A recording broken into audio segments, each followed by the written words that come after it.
Kenalin, ini Bose Quiet Comfort Ultra Headphone 2nd Gen. Katanya sih ANC-nya makin bagus, suaranya makin imersif, dan baterainya makin awet. Tapi harganya juga makin ngeri. Nah, buat kalian yang pengen premium headphone, apakah yang satu ini worth it? Langsung juga bahas, let's check it out.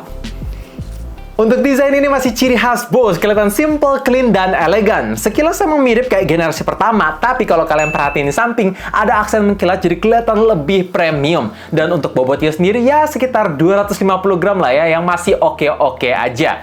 Untuk build quality-nya, ini terbuat dari full polycarbonate yang untungnya nggak cheapo, tapi nggak se-premium kayak AirPods Max. Dan untuk padding ear cups dan headbandnya, ini berasa empuk banget sih. Gue pakai selama 3 jam, masih berasa cukup nyaman, walaupun memang kalau misalkan kalian pakai di kondisi outdoor, terik mataharinya panas Jakarta, ini berasa gerah karena wajar over ear. Kalau misalkan kalian pakai di indoor AC, ya aman-aman aja sih. Dan gua harus kasih tahu ke kalian, ini kudos buat Bose karena masih menyediakan pouch yang sangat travel friendly. Jadi ketika kalian mau masukin ke dalamnya, udah nggak perlu beli extra casing lagi. Nice, masih dipertahanin.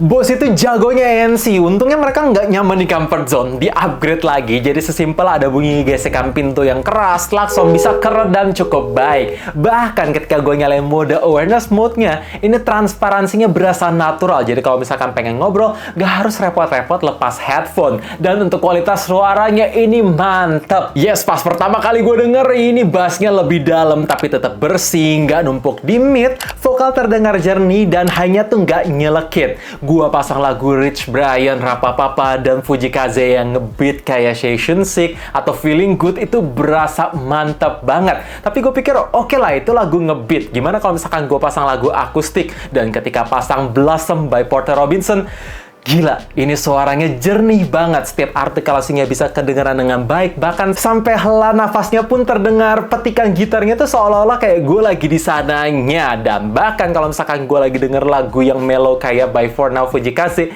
itu gila sih, bener-bener mellow banget. Kalau nggak hati-hati, ini bisa menusuk dalam hati.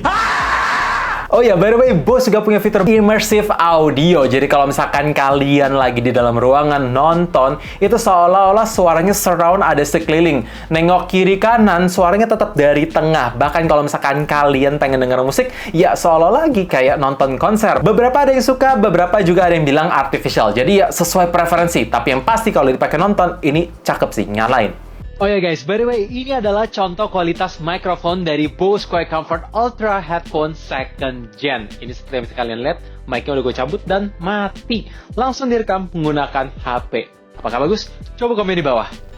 Untuk baterai sekarang juga naik. Yes, kalau misalkan kalian nyalain fitur aware atau quiet, bisa bertahan 30 jam. Dan kalau misalkan kalian nyalain mode immersive, ini bisa bertahan 23 jam dalam satu kali ngecharge. Dan untuk ngecharge-nya pun juga cepet ya. Dicolok 15 menit, bisa dapat dengerin musik sampai 2,5 jam. Dan akhirnya, yes, headphone ini udah pakai USB-C dan support lossless audio. Jadi kalau misalkan gue pengen denger kualitas suara yang lebih maksimal, nggak perlu pakai Bluetooth, tinggal colokin pakai kabel aja. Makanya gue jarang ngecharge sih. Gila banget. Dan ngomongin soal connectivity dari aplikasi, yes, tersedia di Bose. Dan bahkan di dalam aplikasi tersebut, kalian bisa atur EQ, level ANC-nya, dan nyalain immersive audio. Cuma sayangnya, EQ masih sederhana banget, gak se-fleksibel dan sekompleks kayak aplikasi Bose QCE. Oh ya, control gesture di headphone ini juga simple banget. Emang cuma ada 2 tombol, tapi satu tombol ini tuh melakukan segalanya. Bisa play, pause, bahkan bisa ganti mode awareness juga.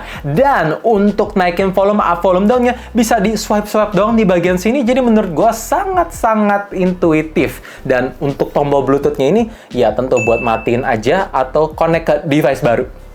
So guys, menurut gue Bose Quiet Comfort Ultra Headphone 2nd Gen ini punya kualitas suara yang makin bagus. Yes, ini juga ANC-nya naik, baterainya makin awet, apalagi sekarang udah support USB-C lossless audio, ya makin jarang ngecharge. Dan yang gue seneng, attention to detail kayak pouch-nya masih di-include, jadi lebih enak untuk dibawa kemana-mana, walaupun ya di awal cukup bingung ngelipetnya, tapi makin dilipet ya makin kebiasa. Sebelum kalian membeli headphone yang satu ini, ada 3 hal yang harus kalian perhatiin. Pertama, untuk build quality-nya bukan yang paling mahal di segmen harganya. vouchernya. Kedua, untuk pilihan EQ-nya, ya ini nggak se-fleksibel itu. Dan ketiga, kalau misalkan kalian sering pakai di kondisi outdoor, panas terik matahari, apalagi tinggal di Jakarta, Surabaya, Bekasi yang panas banget, jelas ini bakalan berasa gerah. Tapi kalau misalkan nggak masalah, silahkan gas aja. Dengan harga 7.400.000, ya ini worth it. Bahkan, gue kasih tips biar makin worth it lagi. Buka aplikasi Shopee, masuk ke Bose Official Store, dan pakai vouchernya. Jadi sekarang kalau misalkan gue ngecek di aplikasi, jadi diskon di 6,3 juta. Jelas ini nggak masuk akal. Jadi jangan lupa pakai vouchernya biar lebih hemat. So, gue berharap dengan adanya video ini kalian terbantu. Jangan lupa like, share ke teman-teman, sekaligus subscribe, dan nyalain lonceng notifikasinya juga supaya tahu kapan video baru diupload. And as always, stay safe, stay healthy, stay updated with up to date. Thank you guys.